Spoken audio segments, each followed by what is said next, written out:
మనకి ఆకలైతే వాళ్ళకి అవకాశం దొరికే తిట్టుకుని పోతుంది ఏం మాట్లాడడం షాపింగ్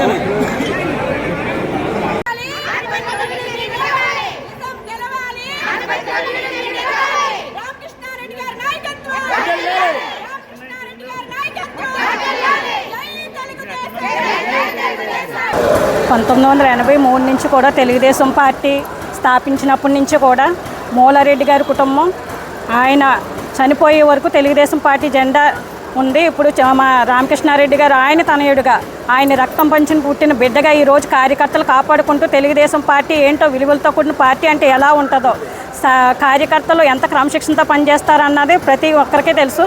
ఎందుకంటే మనం వైఎస్ఆర్ గవర్నమెంట్ వచ్చిన తర్వాత చూసాము ఎన్నో దాడులను ఎదుర్కొని 185 కేసులు మా రామకృష్ణారెడ్డి గారి మీద పెట్టడం జరిగింది. అదే కాకుండా కుటుంబ సభ్యులు అందరి మీద కూడా కొన్ని కేసులు పెట్టడం జరిగింది. అవన్నీ తట్టుకోవడమే కాకుండా ప్రతి కార్యకర్తల మీద కేసులు పెడుతుంటే ఆయనే సొంతంగా బెయిల్ ఇప్పించి ఏ కార్యకర్తల మీద కేసులు కానీ ఎలాంటి సమస్యలకి లోన్ అవ్వకుండా ప్రతి కార్యకర్తను కాపాడుకుంటూ ఈరోజు అనపర్తి వన్ సైడ్ ఎలక్షన్ కింద మా రామకృష్ణారెడ్డి గారికి ఉంటుంటే ఆ టైంలో ఈరోజు ఈ వైసీపీ ప్రభుత్వం కొన్ని కుట్రలు చేస్తూ ఈరోజు అనపర్తి సీటు రామకృష్ణారెడ్డి గారికి కాదు బీజేపీ కానీ కొన్ని కుట్రలు పన్నుతుంది. ఈ కుట్రలను మేము తిప్పికొట్టాలి. ఎందుకంటే ఈరోజు భువనేశ్వర్ గారు ఇక్కడికి రావడం, రాజమండ్రి విమానాశ్రయంలో భువనేశ్వర్ గారిని కలవడం జరిగింది. ఆవిడ ఒక్కడే చెప్పడం జరిగింది, రామకృష్ణారెడ్డి గారు లాంటి నాయకుడు మేము చూడబోము. 42 సంవత్సరాల నుంచి ఆ కుటుంబం పార్టీకి కొండంత అండగా ఉంది. అలాంటి కుటుంబాన్ని మేము వదులుకోము. రామకృష్ణారెడ్డి గారి గురించి నేను చంద్రబాబు నాయుడు గారికి చెప్పి ఆయన తప్ప ఎవరో గెలిచే పరిస్థితి ఈ అనపర్తిలో ఉండదని ఆవిడ కూడా మాకు మద్దతు ఇవ్వడం జరుగుతుంది. అలాగే ఈరోజు అనపర్తిలో రామకృష్ణారెడ్డి గారు అయితేనే ఇక్కడ గెలవడం జరుగుతుంది. ఏదైతే బీజేపీకి 1% కూడా ఓటింగ్ లేని బీజేపీ ఇక్కడ సీటు కేటాయిస్తామని పుకార్లు సృష్టించి ఈరోజు కార్యకర్తల్లోనూ నాయకుల్లోనూ కూడా కొన్ని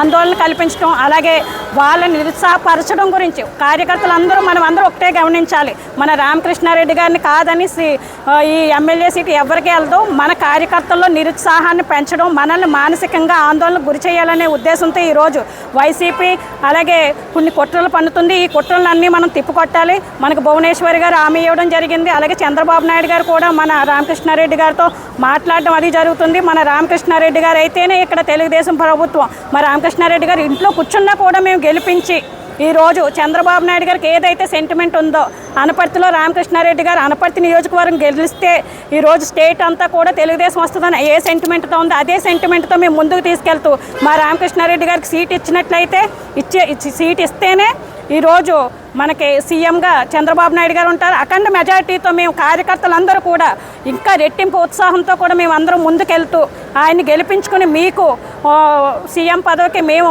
రామకృష్ణారెడ్డి గారిని గిఫ్ట్గా ఇస్తాము. మా రామకృష్ణారెడ్డి గారికి తప్ప మేము ఎవరికి కూడా సపోర్ట్ చేయము. ఎవరికి ఇచ్చినా కూడా మేము సపోర్ట్ చేసే పరిస్థితే లేదు. మోకముని రాజీనామాలు చేయడానికి కూడా మా కార్యకర్తలు అందరూ ఉన్నారు. మా రామకృష్ణారెడ్డి గారే మాకు ఇక్కడ ఎమ్మెల్యేగా ఉండాలి. అలాగే మీరు మా రామకృష్ణారెడ్డి గారికి సీట్ ఇచ్చినట్టయితే ఇక్కడ మన పురంధేశ్వరి గారు కూడా ఎంపీగా గెలవడానికి కూడా అవకాశాలు ఉంటాయి. మీరు 2009లో కూడా చూసుకోండి, అనపర్తి నియోజకవర్గం కొంచెం ఇదిగా ఉన్న కారణంగానే మన మురళీమోహన్ గారు ఓడిపోవడం జరిగింది.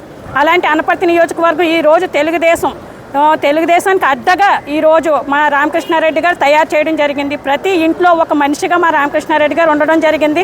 మేమందరూ రామకృష్ణారెడ్డి గారు వెంటే ఉంటాం. ఏ పార్టీకి ఇచ్చినా సపోర్ట్ చేయం. మా రామకృష్ణారెడ్డి గారిని మేము గెలిపించి మీకు ఎమ్మెల్యేగా మీకు సహకారాన్ని అందిస్తామని కోరుకుంటున్నాం.